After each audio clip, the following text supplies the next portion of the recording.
So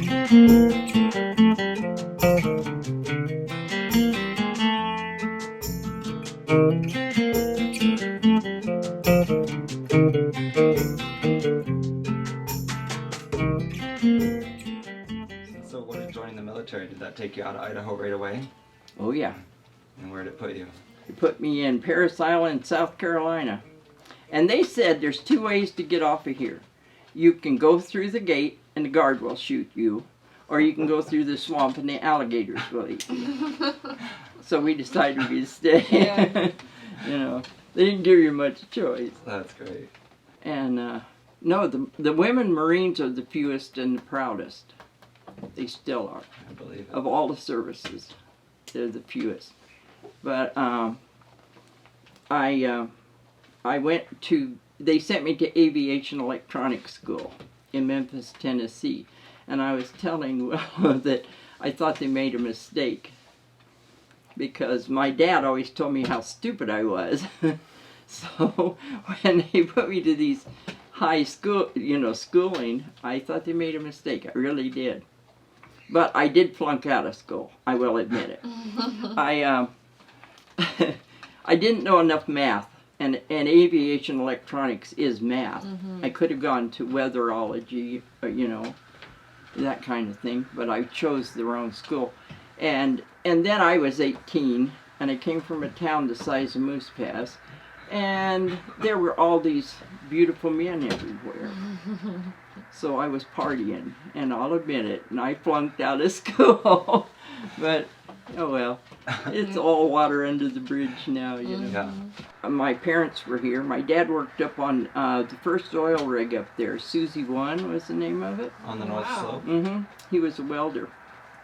And so they told me, my dad said, come to Alaska, you could make more money accidentally than you can on purpose on the outside. So I came up here. That should be the state motto. Yeah. Yeah. And I applied for a job at Moose Pass School. It was a teacher's aide job that paid $5 an hour. It was for low income people. And so I put in for that. And, You and I ended got up it. right in Moose Pass, right off the bat? Yeah, because my parents lived down at the knife shop Okay. at mile 20. Oh. But he still had to work up on the North Slope, so they would fly him back up there way back then. Yeah, he was still flying back and forth. Yeah. So it was different. Yeah, and what was it like driving into Moose Pass for the first time? I don't remember. What, the road was paved? Yeah, it was Right paved then? already. Yeah. Okay. And then one year in school, we had 40 kids in the school because they were working on the highway. And so that was a year we had lots of kids. We didn't have to worry about them closing school down like they always want to do. Yeah. But the first time I did see my husband, though, he and my brother were about 15, and it was the 4th of July, and they were out on Kenai Lake in a rowboat, and they were setting off fireworks that were all in the bottom of the boat. And I thought, what a bunch of idiots. But if somebody had told me I was going to marry that guy later on, Wouldn't have believed him. No. How long were you at the school for? 18 years. Wow. Yeah. Then I retired from there. And did you bring all 4 of your children up with you when you came? Yep. Okay. Yeah. Oh, We traveled up the Alcan in a car. That was the first time I came up the Alcan. Then I'd gone back to Idaho, and then I came up the Alcan with my uncle in the front of a pickup truck. Oh. That was a... Oh, and what we had in the back of the pickup truck was a freezer. And it was full of loading equipment and black powder. Oh, jeez. How was that crossing the border? If they had opened that up, we'd have been in some real trouble. Yeah, I'll say. Oh, funny. Going back to Moose Pass School, I don't have a lot of childhood memories, but I do remember Astro. Astro. Remember Astro's bag has a big surprise. I remember that. Yeah, it was because of Clara. She And always had the Astro books, like a suite yeah, of this. of course. And Yeah.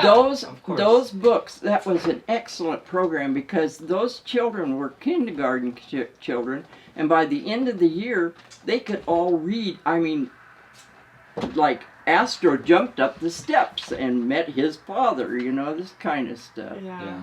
And they were kindergarten kids. It was a good program. Mm-hmm. Something caught on fire in our basement, and there was smoke coming up through the heat vent. And so I ran down, threw open the door outside, and ran down in the basement. Yeah, there was fire down there, so I put it out, and I got on the CB, and I called my folks and told them there was fire in the basement, but it's gone. And the next thing I know, the whole driveway was full of cars. People all came to help with me, Wow. you know, with the fire. That's nice. Small community. It's really good. Really good. Paying a It couple aggravates me $100. too to see people come up here, take our fish, and can them up, and take them home with them.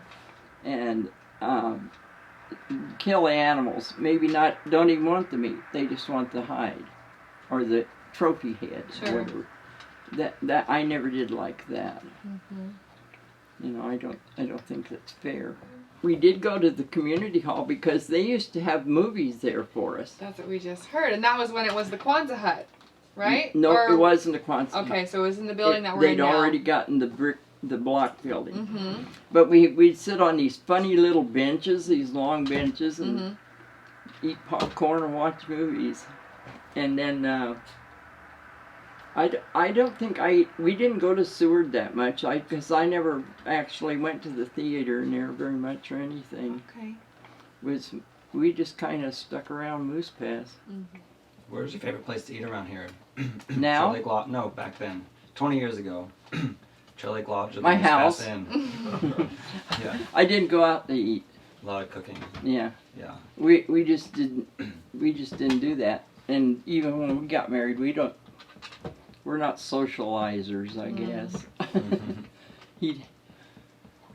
I don't know. So We you just wouldn't didn't find go. yourself at the jockey club on a Saturday night? Mm-mm. No. Nope.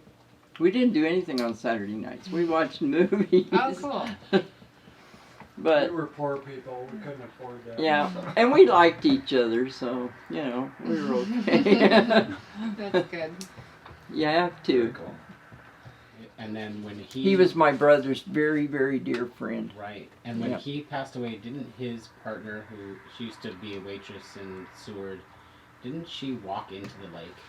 Yeah, that was his wife, Yeah. Judy.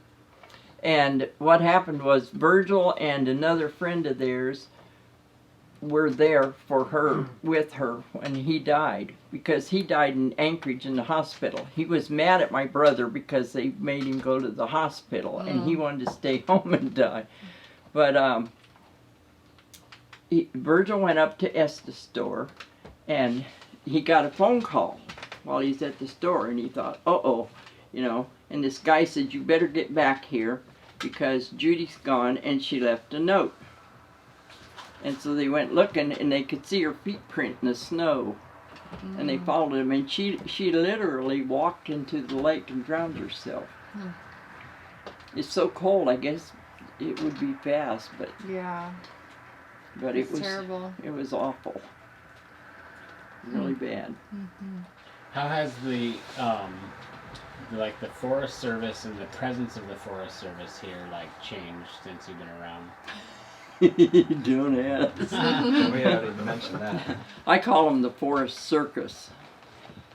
But a lot of it was like when there was a forest fire right behind us back here. Oh, yeah. It came within a half mile of my house and I had to evacuate my house, you know. And that was a fiasco. That was just stupid. I mean, Moose Pass said we can go in here and help you and we can get this out right away while it's little. And there's no. They wanted it to burn. They threw the ping pong balls out in the first place. But and I called them up and I was crying and I said, don't do it, because they hadn't done it yet. And I said, there's baby animals back there, you know, and everything. I was really upset, and then they said, well, you know, don't cry. I said, well, it's too late now. I heard the plane going over, you know. But that just kind of set me against them. It really did. And then where they're blocking off everything, half the stuff that's blocked off is Forest Service to block that off. So we don't have access to places we used to be able to go to. Like Ptarmigan Creek, for example. Yeah. And I did think they did a pretty good job on this last fire, though. But I don't know if they wanted it to burn too, because it got awfully big. So I don't know. Because they want it to burn so they can make moose browse. When that first fire was here, they some Forest Service people came in the yard. I don't remember who it was. What's their name? Cromedy. Oh, Cromeries. Well, I told them to get the hell off my property because they had on brown shirts and they reminded me of Nazis. And so she left. Were they staging to fight that Kenai Lake fire here? Well, some people in yellow shirts did. Oh yeah, those were the actual firefighters, yeah. But the brown shirts didn't. But I guess I'm... Well, now, my one question for you would be to, what kind of advice can you give younger Alaskans growing up here? Yeah. How to live and... To try and say no to the drugs. That's what's running everything. It is. It really is. They're dying because of it. Like the two were shot in there. The one that was beat to death just recently. Yeah. It's all drug related.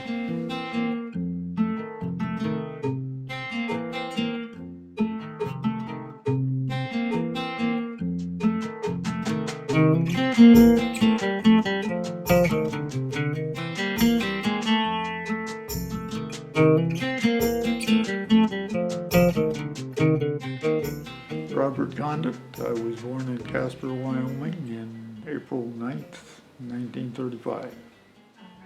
So, Wyoming. How did you guys end up in Little Moose Pass? The story was that my dad couldn't believe the things he was reading about the big bears. So we moved to Alaska. Big bears, huh? Well, he was a hunter and a trapper, and he was natural to the country. His dad died. His dad had a fair-sized ranch in Wyoming, and he died, and what my dad got out of it was a brand new 1939 Chevrolet pickup. So we loaded all our worldly possessions in the pickup and came to Alaska. Loaded it on the boat, on Alaska steamship, and loaded ourselves on a boat and came to Seward. How old were you when that trip happened? 5, barely. Okay, really 5. Do you remember coming into Seward on the ship?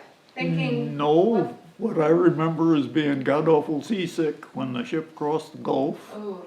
And falling down they had stairs from one of the upper decks down to the main deck on the back of the ship, and I fell down. I bet that hurt. Well, those are the two things I remember about our ride all the way from Wyoming to Seward. And then when you guys got to Seward, did you spend a couple days in Seward and realize the city's not for us? We had the pickup got on the boat behind us rather than on the boat that we came on. Oh. So we had a week in Seward with no transportation.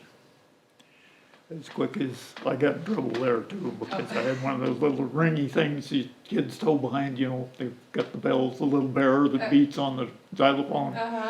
I was running up and down the halls in the Seward Hotel, and my mother chewed me out. I bet.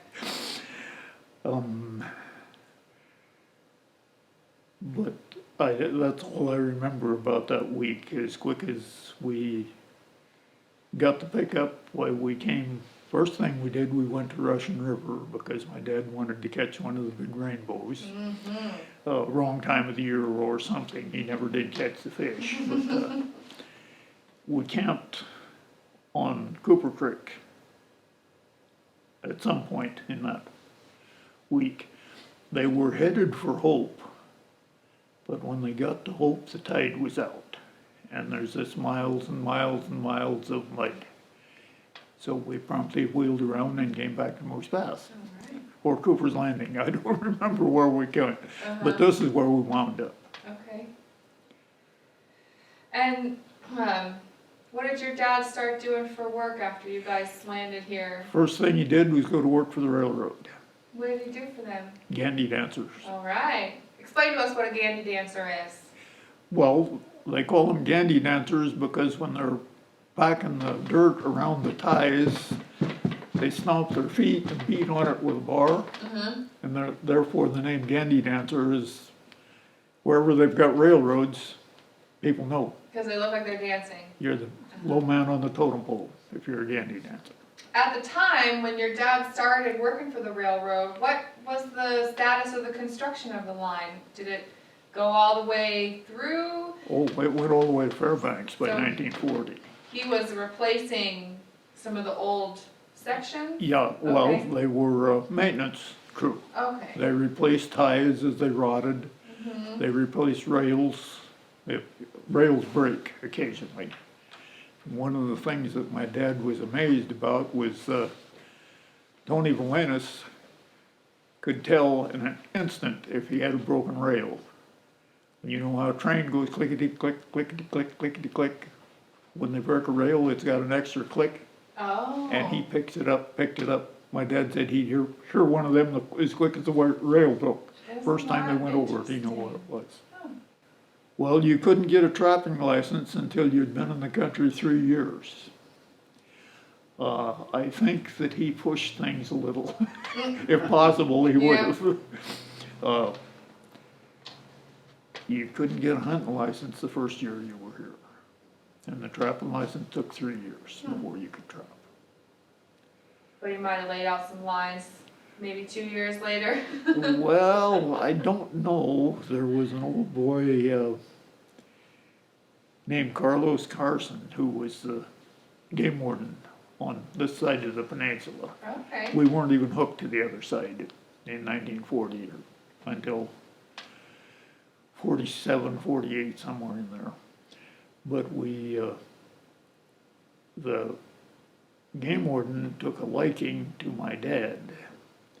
Apparently they were somewhat like each other. Oh, okay.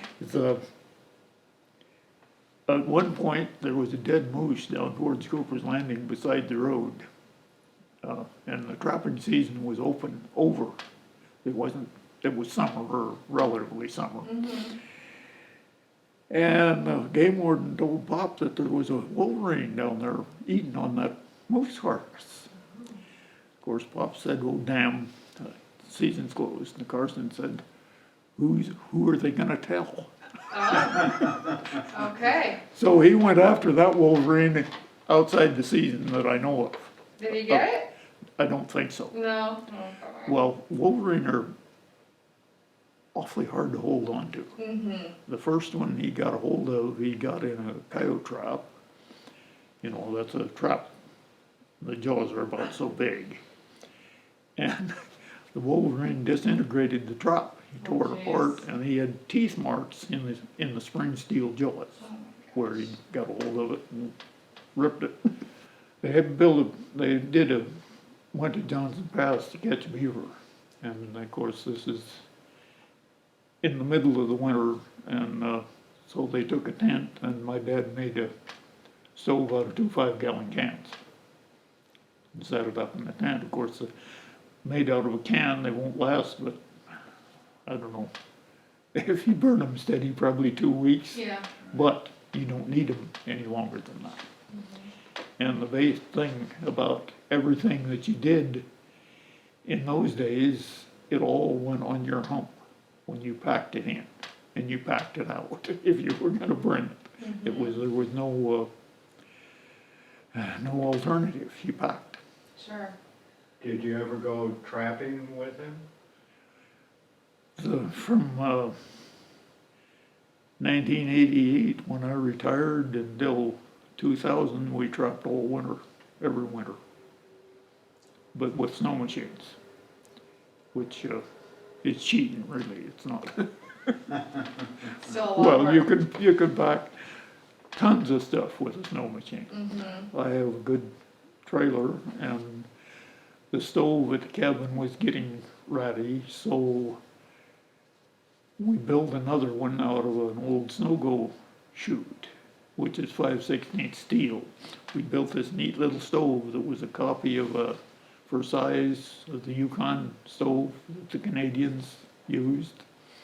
Only it weighed 110 pounds when finished. And I set it in the back of the Ski-Doo trailer and whipped it up there, no problem. That sounds nice. And of course, well, 110 pounds was more than I could back 5 miles. Sure. I never got it up there. My dad was a better packer than me by far, because he had done it. So, who were your friends when you first came here, There started running around wasn't too town? many. In this size town, you're with 5 or 6 kids. There's the age difference is Billy Estes, Donna's brother, was one. But my folks had to import one kind of from Hope, Oh, and he would come over and visit me in the summer, and I would go over and visit him. okay. That was Les Broughton. Okay. What did you guys do around town? What you do in a small town that's got 10,000 acres of forest around it, you played in the woods. Uh-huh. Did you do a lot of fishing? Yeah, we were rabid fishermen. Catching was only so-so until the salmon came in. Okay. Well, and the best fishing in this lake at that time was still fishing.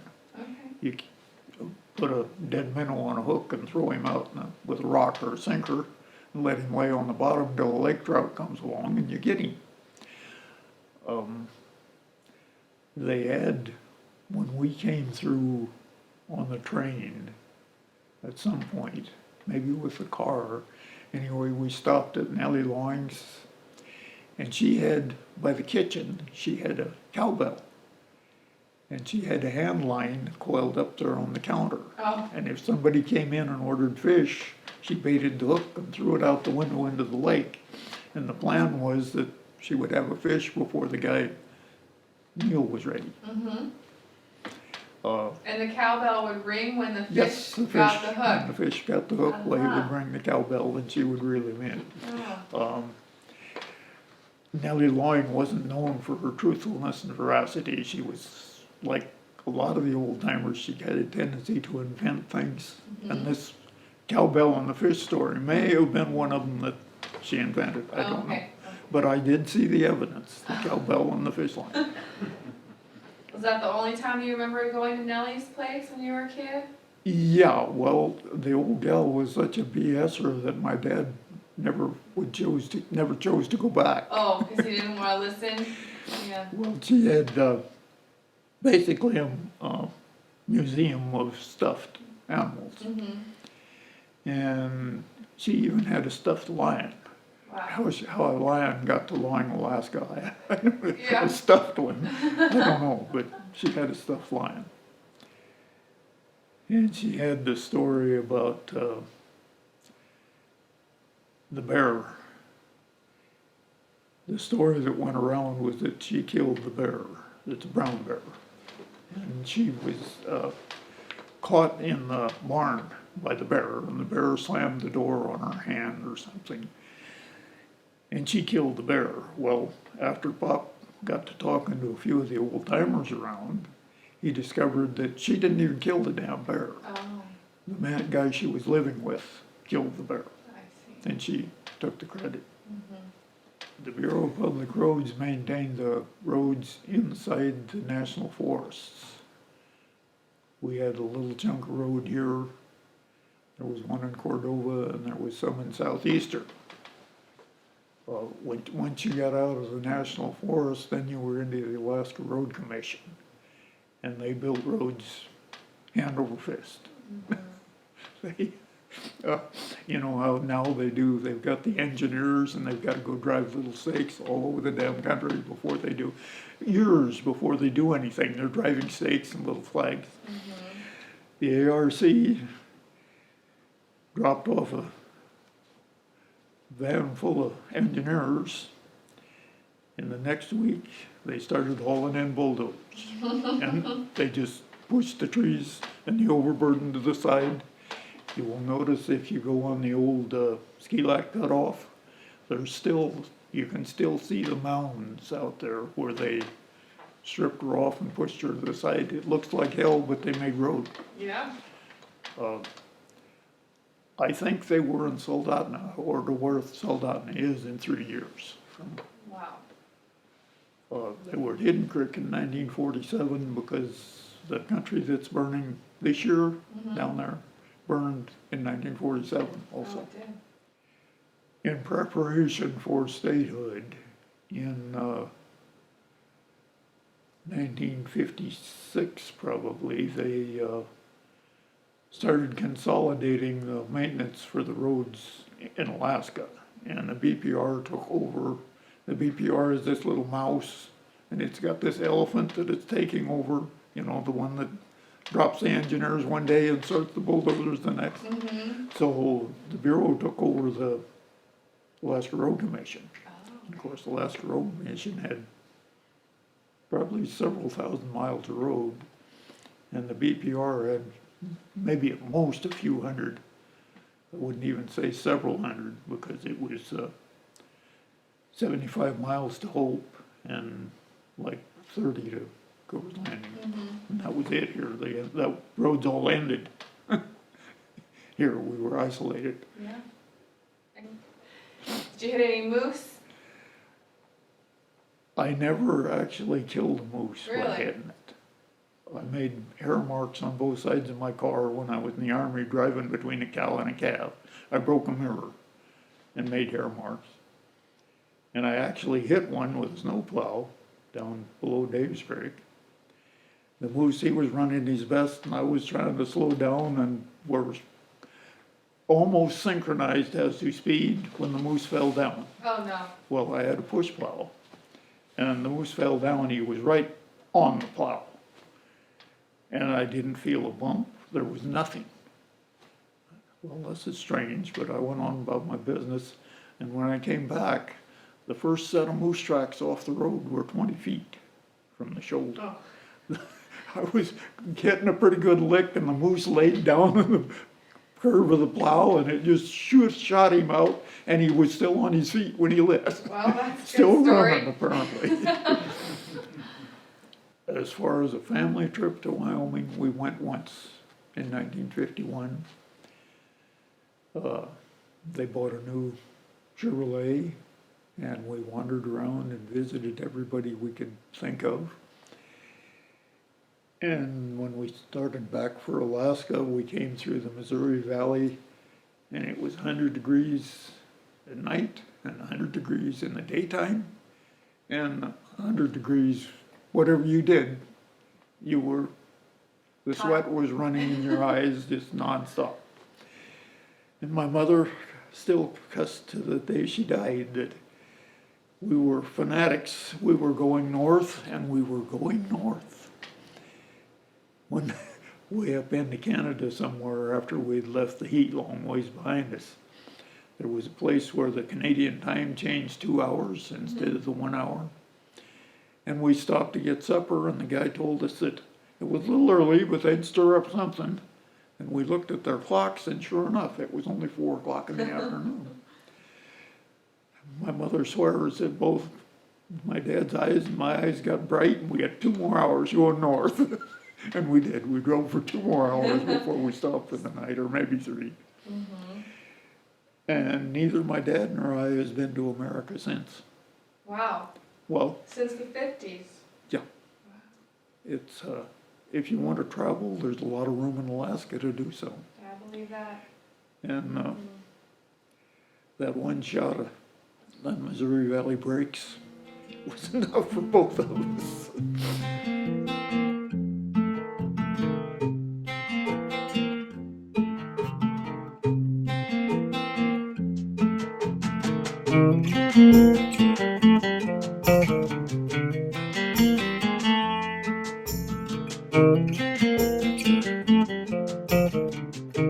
Went to school here in Moose Pass back when it was a single room schoolhouse for the first year or so. Remember my teacher, Mrs. Agee. I don't remember who was before Mrs. Agee, but Mrs. Short. I got sent home from school because they gave me a report card that said Jeffrey Estes. I said, it's not my report card. It's your report card. No, it's not. This is somebody else. So he's always been this way. So I went home. Yeah, I've always been this way. I went home and got a note from my mom and said, yeah, you need to change it. Because that's the way I was. I was somewhat particular about that. Anyway, we locked the teacher in the coat room one day. We all got in trouble for that. That's right where the secretary's office is now. That was the coat. Well, it was smaller. Uh-huh. How did you manage to lock her in? Well, I don't know, can't remember if we lured her in there, but when she went in there, we closed the door and locked it because you could lock it from the, Oh, from the outside? Yeah. I don't know why they had it set up that way, but they did. So how long was she in the closet? Oh, for a good half hour, I think. Oh my God. Yeah. Did someone rescue her, or did you? We finally said we better let her out, I think. It's kind of fuzzy memory, but I remember doing that and getting in a lot of trouble. That's back when, you know, the ruler and the knuckles on the end of your desk, yeah, that was popular back then. So we all got punished and like that. But Miss Agee was really nice. She lived upstairs, which is just an attic now, and there's no stairs up there. That's the pitched roof part of the schoolhouse. Okay. And I think Mrs. Short, the next teacher, lived up there too. Do you remember Mrs. Short? No, I remember Aggie, but not Short. And she would read us stories, you know, during lunch or even after school. Al Sollers. He had the mill at the end of Grant Lake, right where the outflow is.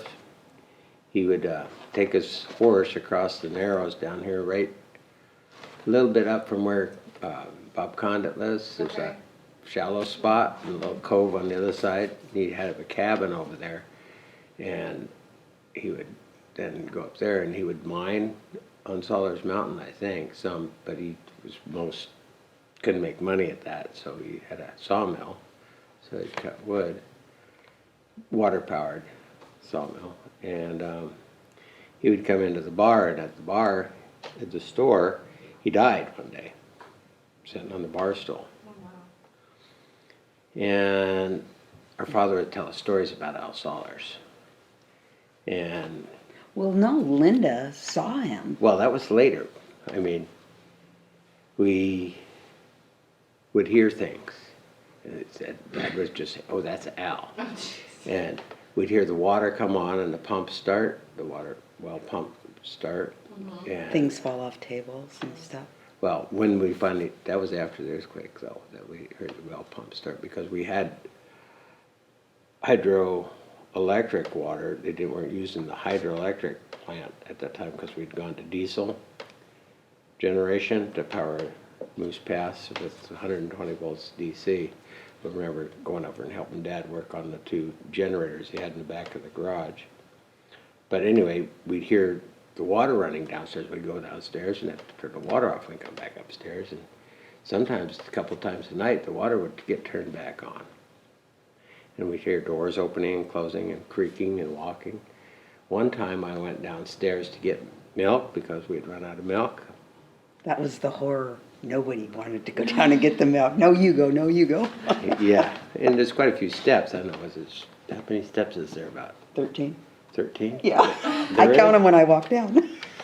13 steps. Anyway, I got the milk, sat on the counter, wrote it down, and I started to turn the corner to go up the stairs, and I heard something. I turned around and looked, and the spring-loaded wood office chair was rocking. Oh, wow. It can't rock, but it was rocking. I was up those stairs on 3 steps. With or without the milk? No, I think I had the milk in my hand, but man. And that time, we had to run through this long, it wasn't designed the way it is now, this long hallway to get through the apartment, because you had to run up the stairs and then go around, then all the Oh, way around. yeah. Yeah, past the, the elevator shaft and all that, we had to go. Yeah, it was dark and, Yeah. yeah, And very nothing- dimly lit, yeah. you know, with the windows and whatnot. Because they'd always scare me when it was my turn to go down and get the milk. They'd jump out from this little cove area and scare me. Yeah, to make it even worse, play on each other's fears. But anyway, so later on, we discovered the Ouija board, Oh, yeah. and we asked who it was, and it said it was Al.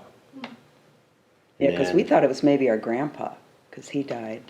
Well, Yeah, but it wasn't. but then my younger sister Linda actually saw him at the end of the hallway and described him to my father, her father, and he said, well, that's Al. Well, he came home from the jockey club that night, and we were all working the Ouija board. And Oh, Dad yeah. come in and he said, "What are you guys doing?" "We're finding out who this is." And we explained to him, he had reddish hair and a beard, and he was really big, and on and on and on. And a fairly big bulbous red nose. Yeah. And so he goes and he's sitting there listening, and he took a pen out of his pocket and threw it, and we all just freaked out. That was funny. Yeah. It was over by beyond the water wheel originally. That was the 120 volt DC power plant. It regulated by a rheostat. And I remember when I was helping Grandma Leora, his mother, make gravy, I'd be setting up on the stove and she'd have to go over and turn the rheostat up or down to regulate. Because her house the was over voltage. there, right at the other Right. side of the waterway. Yeah, right next to that. And there were power lines along the road. Got an old picture of him showing them along the road. Do you have that picture? So, Yeah. And that was 120 volts DC. But then later in 58, my Uncle Frank, my mother's brother, was helping Father with an old quick-way shovel. And they were using the shovel. It had attachments for a backhoe or a crane. Digging the trench to make the larger reservoir, because that was Frank Roycroft, my step-grandfather, I guess. My father wouldn't appreciate that. That was Frank That was his Roycroft dad. was his father. Because Sam Estes left them when he was just a little kid to go to Fairbanks to mine gold, and left Grandma abandoned working on the railroad. Anyway, so he was dredging out the swamp, giving a place for it. There's a swamp up there. And then through the 70s, he was up there with his bulldozer pushing the peat moss and hauling that out of there and sluicing out the swamp. And he finished the lake in 79. And the pipeline, my brother George and Dan, I think, were with him, helped him lay the 2,200 feet of pipe down to the powerhouse, which is now below the highway by the creek going to the lake. And that was now a 120 208 3-phase generator instead of just a single phase 120 volt DC power. And who did it provide for? Him. Well, in 1950, when was that? 58, I think. No, 55. Somewhere between 55 and 58, Chugach Electric came in and said, "We're going to take you over his 120 volt power system." And I remember as a kid going down with Dad downstairs. They had one of those wood boxes, about that big telephone with the speaker and the handset like that. And he dialed the operator and he said, "Give me the Federal Power Commission, Washington, D.C." And I couldn't hear the other end of the conversation, but he told us, he said, "Mr. Estes, don't worry, we'll have a talk with Chugach Electric." And the next day they came down with their hat in their hand and gave him 3 options. He could wheel the power, they could buy him outright, or they'd just furnish him power so he could deliver to the people. So he decided to sell outright because he was tired of climbing poles and fixing the wires and all that. It came all the way down, right down here, right in front of here, all the way down to a fire hydrant down by the depot. The idea was people could hook up to have water, because the water down in the flats here was somewhat tenuous. So, getting a well in that had good water, but that was right off the mountain, so. Although it wasn't that great of water either, because we used to have to pick the wigglers out of the glass of water because it was surface water. Yeah. But it was still mountain fresh water back in the day. Wigglers are mosquito larvae. Yeah. I'm sitting in it, yeah. We used to go to get into trouble, but what did you Yeah, guys do? well, there wasn't much TV Yeah. in the early days. Yeah. I mean, I remember going up to Wesley's to watch a fuzzy, snowy TV TV, of yeah. Mickey Mouse or something on TV, but so we play things like kick the can and, what? We hide go and seek. camping a lot. Oh, yeah, and go camping. We go camping a whole lot, and Like we just with didn't. the kids or with your? No, parents? just with us kids. Oh, okay. Mom and Dad would never go. Yeah. But we'd like across the lake. We'd go up over here across the lake and go camping. And it was really funny because one day I was asking Mom about that. Why, letting us go? She goes, go stand on the porch. You can hear everything because you guys were out camping that night. Everything they were saying, she goes, we don't have to worry about a thing because it would just echo across the water. And Yeah, then we 'cause go it's really camping up the quiet. cat trail a lot too. Yeah, we'd do Okay. that across the lake. Mm-hmm. We'd do a lot of running up and down the hills and all of it, In fact, I was just telling Alex the other day when we walked up to the cabin and walked out, and I said, well, there's rock bluffs right over just to the south of the cabin. He said, no, there isn't.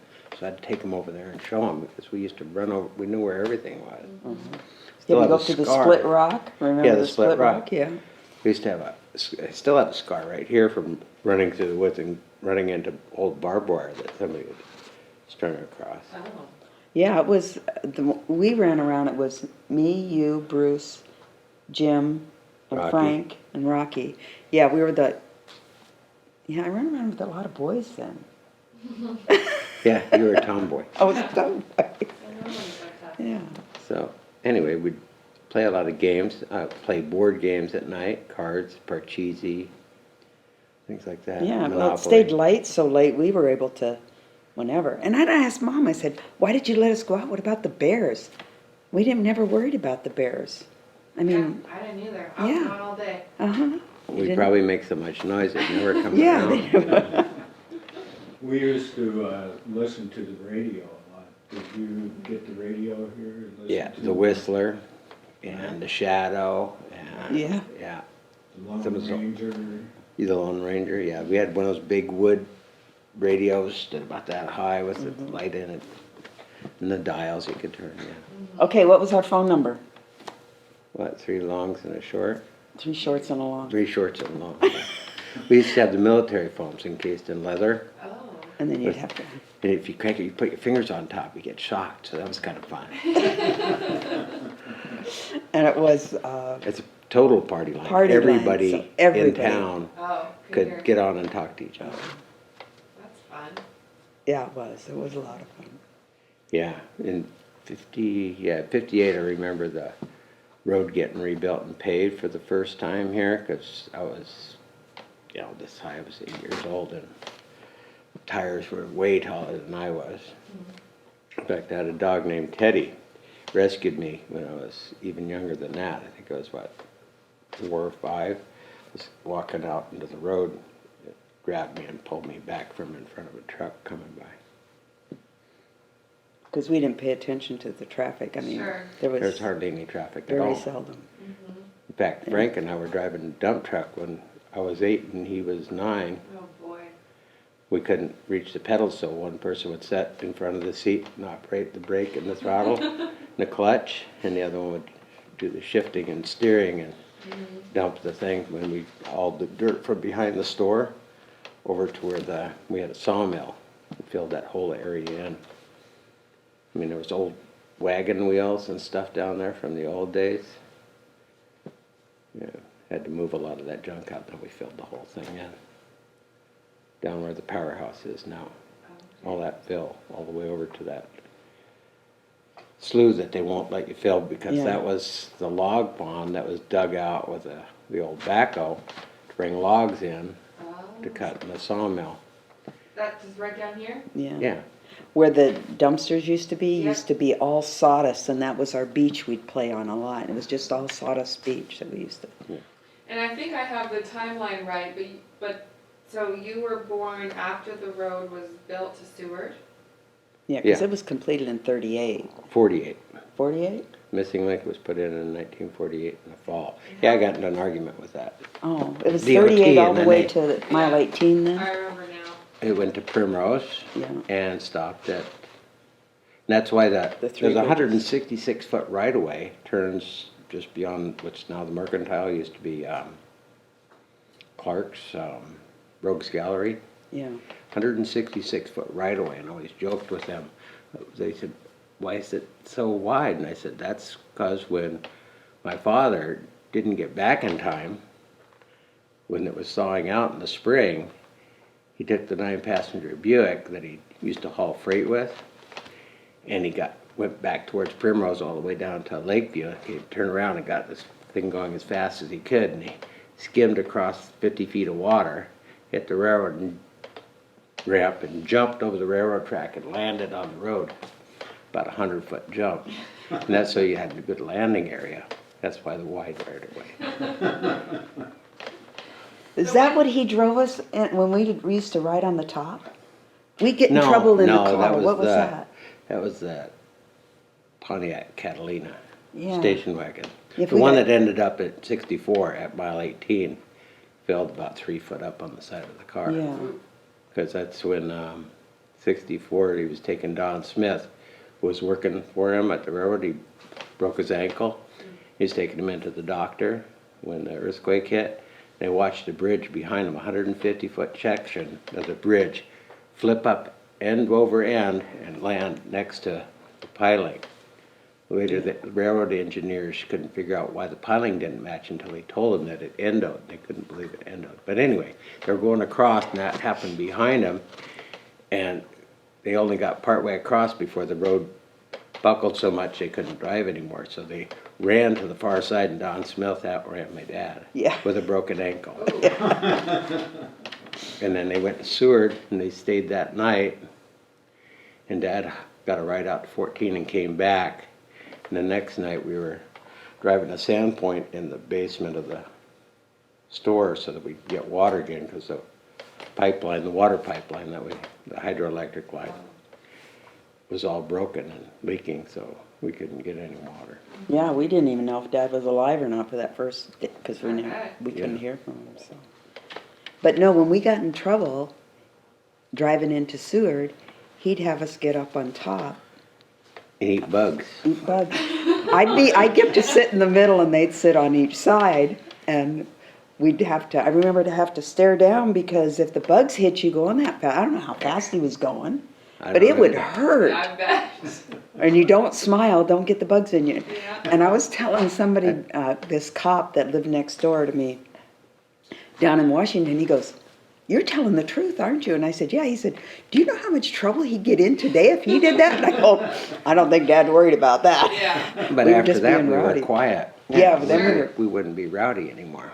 But I still remember driving remember the panel truck? When we went and seen Bambi? Uh-huh, We yeah. rode in the back of this panel truck, I think it was like 42. In fact, that's the seat that's in the The back, garage now that we put in the 3-wheeler trailer to ride up to our wedding, Terry and my wedding. And that was out of that panel truck. Anyway, we bounced around in the back, it's steel floor back there. Truck, yeah. Then I told Marie Fletcher that. I said, what year was that Bambi came out? And she said it was 1950, I forget what, 8 or something. And that's when we rode in and watched it. The first movie we watched. Yeah, At the Seward Theater? Same place? yeah. Depot Road here. And Mom and Dad were in the club, and they see me walking, and they came out and turned me around and got me to go back home. Yeah, 'cause they go over to the jockey club, After we went to bed. After we went to bed, and if you ever have any problem, just flash the lights off and on, we'll come home. Oh, I like that. That's nice. Yeah, or the time, remember we got in trouble for knocking all the holes in the wall in Oh, your yeah. bedroom? Made out of Celotex. Yeah, We figured out that a broom handle would go right through it. so we were doing like swords, and then we didn't realize it till they come home, and then we couldn't go to the movies here. They had a movie every week at the community hall Mm-hmm. on Saturday nights, and we couldn't go to the movies, I don't know, for 6 months or something. Wow. Yeah, we all were in those big holes. trouble. Yeah, it was bad. That room looked horrible. You don't realize it when you're running around playing and everything, throwing. I think Jim was there too, wasn't he? Because didn't he get in trouble too? I think so, Yeah. yeah. And the community hall was the Quonset hut at the time, and it was. Right here. It was right here? Yeah. Okay.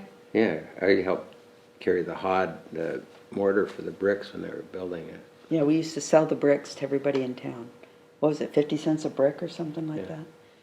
He says, just put a potato in your pocket, and inside 2 weeks you'll be up and fine again.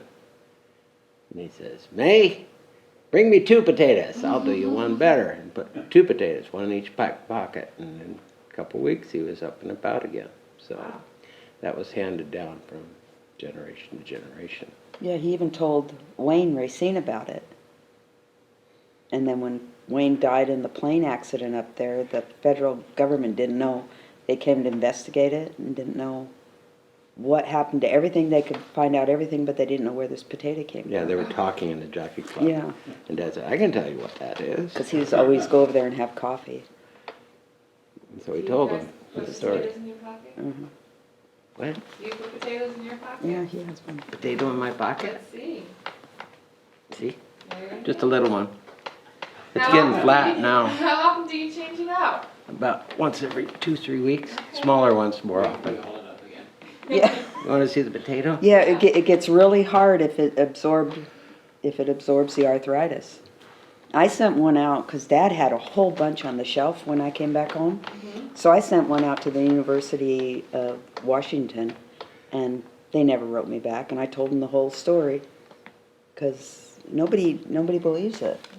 Dad had like a dozen or 2 letters from people that he had told about the potato at the gas station when he was pumping gas, and they sent him letters praising him as a gift from God. Wow. He told us one story about this little old lady that could hardly get out of a car, and her driver helped her out because she had to go to the bathroom. She had to walk all the way across the street to the store.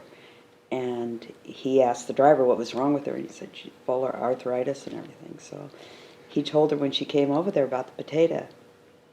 And the next year she came back, and she went running up to my dad crying and gave him a big hug. Oh, wow. She told him that. That's- So do you carry a potato in your pocket? No, I don't think I have arthritis yet. Maybe I should start carrying one. I don't know. I just get this finger gets really stiff and hurts when I bend it. And I've told But 100 without the people potato. about it, and they don't. No, I'm just going to keep taking my medication. And I think when you can have a potato, that'll do it. And I don't know if it does all arthritis or different types or what, or if it works for you or whatever. I don't know. Well, the guy said if it doesn't work, it's going to rot in your pocket and you need to throw it away and try something else. Yeah, it just Right. falls apart to mush. Yeah. Otherwise, it gets hard as a slate rock. Dad would carve it with a knife, and it just dust Wow. would come off. And you go, see? He actually sent 12 or 15 potatoes to the Mayo Clinic as part of that thing from the gas station, telling people about it. Oh. And somebody that was acquainted with the Mayo Clinic wanted him to send them, so he started sending them, and then he quit hearing from them, so. he didn't So send there's a any more cure potatoes. somewhere, but nobody wants to know about it. Well, the Pelton wheel came from a mining operation, one of the mines, I think it was up Gulch Creek. There's another one that was up there, a 3-jet wheel, but he just got the single jet wheel. And then he had to get casts made for the cups that go in there, but, remember, Quality Cast? Yeah. Made, I they used to made, work at a foundry in Washington that made the casts for them, for the little cups, with the 'Cause- Pelton wheel. because some of the cups were bad, so they made a mold and then they bored new ones. And put that together, and Didn't Grandpa have one though? Didn't he build the wheel? yeah, there was a wheel for that. I'm not sure where that one came from or what happened to it. But he built that one in replica of the one his dad built. Yeah. Well, he didn't build it. Dad acquired that belt and wheel from the mine. They used to generate your own power isn't something new. All the old miners did it, and that's where my father wasn't an engineer. In fact, I don't think he finished high school because you couldn't get to Seward when he was growing up here. Everybody went to this grade school, even though he was older. He still learned how to read and write, and arithmetic. But yeah, it was a mining thing. And people are pretty amazed at his knowledge of hydraulics and all that, but in running freight to all the mines and stuff that happened up the way, and all the engineers he'd run into building the road and doing the mining operations, he listened and learned on how to do that. As far as the sign goes, I don't know. As far as I know, my father came up with. Yeah. Your father. No, your father did. Yeah, he came up with that little saying. Who painted the sign? Heather Spade. Yeah, painted the original sign. Was that the original? That The one? up there now? No. There was, There was some talk, well, Jenna's talking about getting it redone, and I think she was looking for, and Heather was around here just recently. Somebody she? said she was in Seward a couple of weeks ago. Can you recite it? Moose Pass is a, Peaceful little town.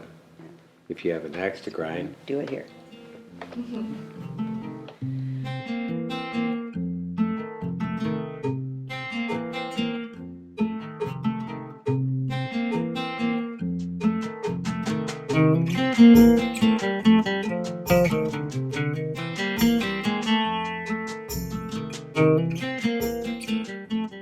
I was born in Seward, Alaska, February 6, 1937. All right, and you were the first child of the family? No, I Second, was the third? second child. I had an older brother, Bill, that was born in Seward in 1935. And there was the two of you. There was the two of us. Uh-huh. And then I had a little brother, but he was born in Cheyenne, Wyoming. Because that story is we were evacuated from Kodiak Island when war broke out and went all the way to Seattle. And my mother was pregnant with my brother. Wow. So he wound up being born in Cheyenne, Wyoming. And it always made him really mad because he wasn't born in Alaska. And that was my family. Tell us a little bit more about your parents. My dad was Bill Estes, the oldest of the Estes brothers. He was born in Olympia, Washington in 1906.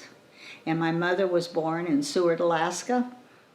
And her name was Wilma Shellhorn, and everybody called her Billy. And she was born in Seward, April 11th, 1916. Amazing. How did your parents meet? Well, Seward and Moose Pass are pretty close together. And I guess they were pretty young, but I believe they met in Seward. Okay. And my dad was, they were pretty young. Well, my dad was 10 years older than my mother. And they, apparently, my dad went to Seward and met her. I don't know if it was at a dance or how they really met, but yeah, they, my grandfather on my mother's side came to Seward in 1915 to work on the power plant in Seward. And my grandmother, my dad's mother and father, his father, Sam Estes, came to Girdwood in 1915 to help work on the Alaska Railroad. Okay. And my grandma came up with 5 boys on the Alaska steamship to Seward, and they wound up in Bird Point, and that's where the kids went to school. There was a school there at Bird Point, and they went to school there, and my grandfather and grandmother, my grandmother cooked for the railroad at that time, and they had some major disagreements, and my grandfather wound up in Fairbanks, and they wound up getting divorced. Okay. And then Grandma moved to Moose Pass. Eventually, Ed and Bob were the only ones that had the store. My dad. We went to Kodiak Island in 1940, late 1940, because I was in Seward in July of 1940. But anyway, we went to Kodiak Island, and my dad worked on the naval base, and then when war broke out, 2 boats took women and children out, and we were evacuated from Kodiak Island, went all the way to Seattle. On a boat? On a boat. Yeah, we had blackouts on the boat. And I can remember it. And I was almost 5 years old, but I can remember it to this day. It was really scary. And it was all women and children. And my mother was like 7.5 months pregnant. And we got off in Seattle, and my grandparents met us there. And we went to, we wound up in Omaha, Nebraska for about a year. And then we went back to Fairbanks. And then we were in Anchorage when war ended, because everybody was celebrating and everything. Then we came back to Moose Pass, and in 1945, Ora Lee Clark was my teacher. Mile 18 bridge was not completed until 1938. And at the time the bridge was completed, before that it was called the Missing Link. And they had to take a boat across. When my mother was pregnant with my brother Bill, they were living in Moose Pass, and she had to take the boat across to go into Seward, and also with me, because I was born in 1937, and the bridge was completed in 1938. And just deviating from the stories, and you might have heard the story of the earthquake where Ed Estes was on the bridge during the earthquake, and he was taking Don Smith in because Don Smith had a bad leg. They did. They were in the middle of the bridge, and it started to collapse. And so Ed got up and ran, and Don Smith beat him off the bridge, and he's the one with the bad leg. And my grandma Leora was in Seward at the time, and she said she could see the bottom of the bay. She was at Wilma Lynn's house. Oh, wow. And my grandma was quite the woman. She raised those 5 boys, and I'm not saying they were angels, because they weren't. Ed was, he did the, and you can even find it at Hope. He did the dog team from Moose Pass to Hope with the mail. And my dad was always an engineer, and he spent a lot of times away from home because he was like out on the islands or something, doing something. And but I don't know what else. What do you remember of your grandmother growing up here in Moose Pass? I remember her. Did she cook? They had a little restaurant at the store, at the other side of the store, and she did the restaurant. She was always a really hard worker. She had the store, and she worked the store, and Ed and Bob, eventually really took over, but Grandma was always, the head of the household, and she was a very, she used to read to us by the hour. And in the old house, we had the register. When we come in from the cold, you'd stand on the register and warm up. And Ed and them used to take us out on the van on the lake. That was before snowmobiles and stuff. And we'd go and drive, and then he'd slam on the brakes, and we'd just go like this and twirl around. And it was a really good life. And her and I, it must have been, I was about 11 years old. And they had the little section house there where they drop off freight from the train, and those little boxes of marshmallows and stuff and cigarettes. So one day Hazel and I decided that we were gonna smoke. So we swiped a pack, and I'll remember, and never forget, Lucky Strike cigarettes. We went up behind the store and we lit up and we were gonna smoke. And I took a puff of a cigarette and I said, I will never smoke, and I never smoked in my whole life.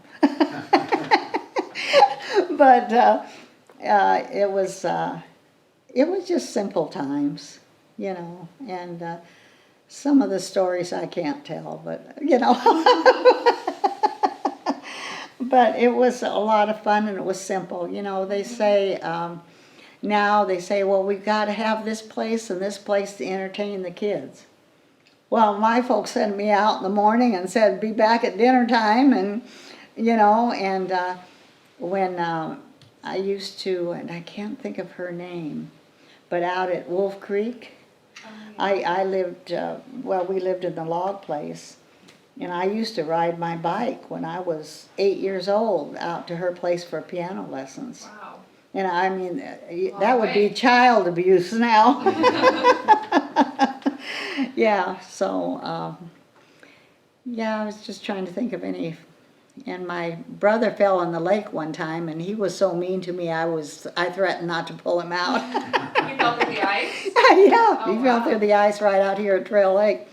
And we had an ice house with the sawdust, because we didn't have any refrigerators. Oh. So they'd cut chunks of ice out of and put them into the sawdust. It lasts all summer. Wow.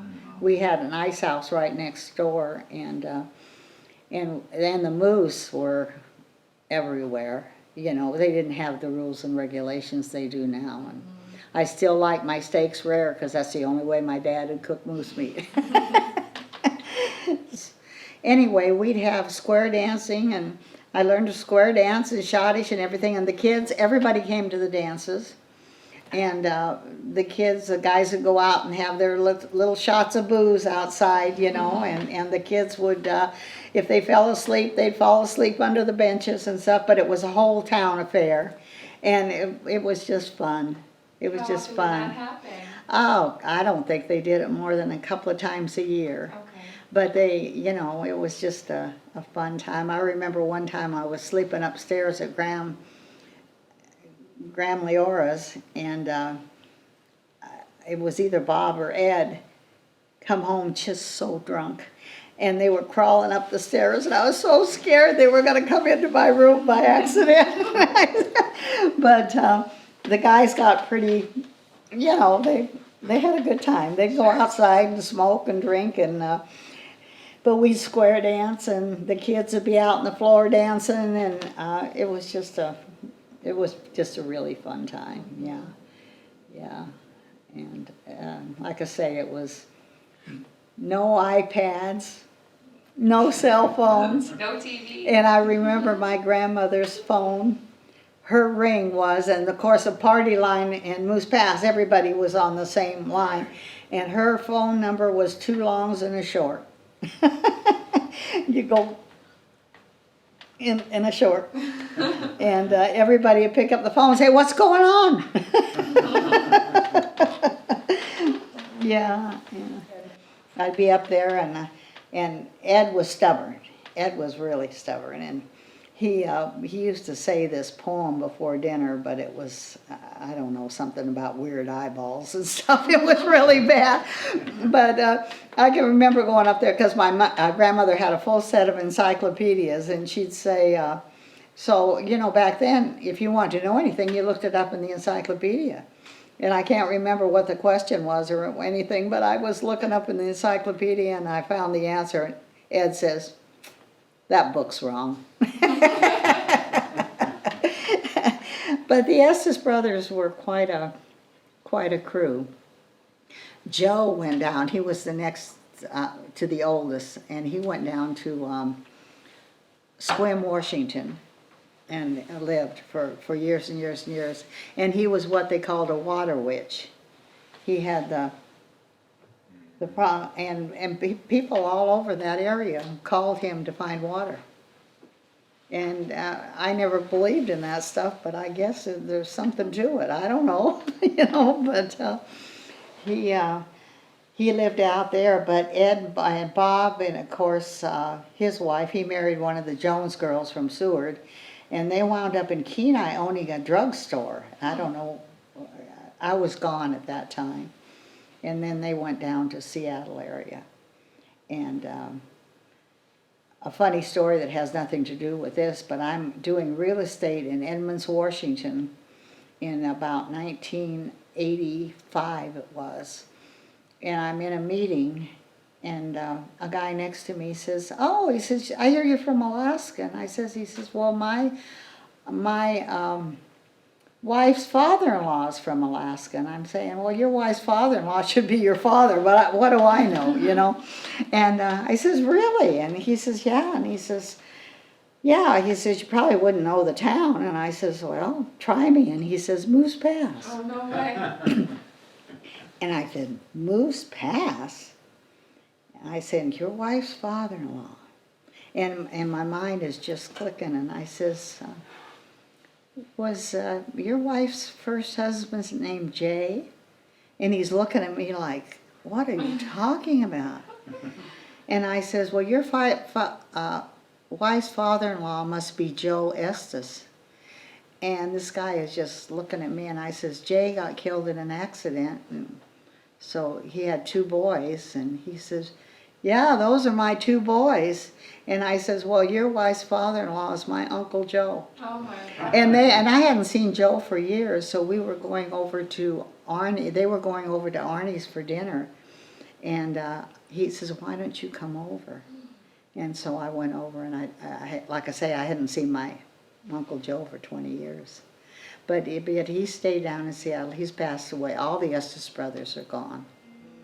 And Grandma died in 75.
To keep people happy and make it fun for them, so you continue to have volunteers and make it fun for everybody.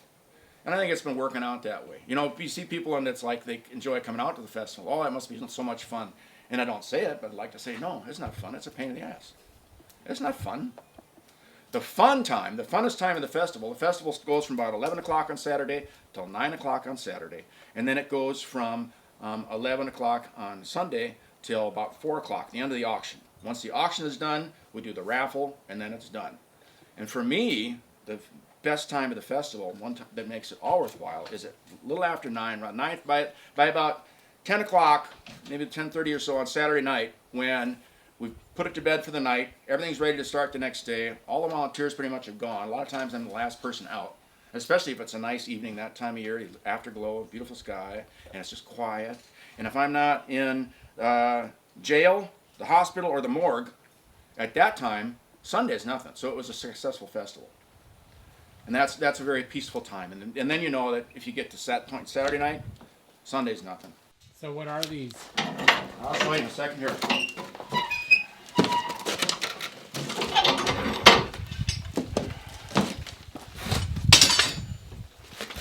Simple pattern.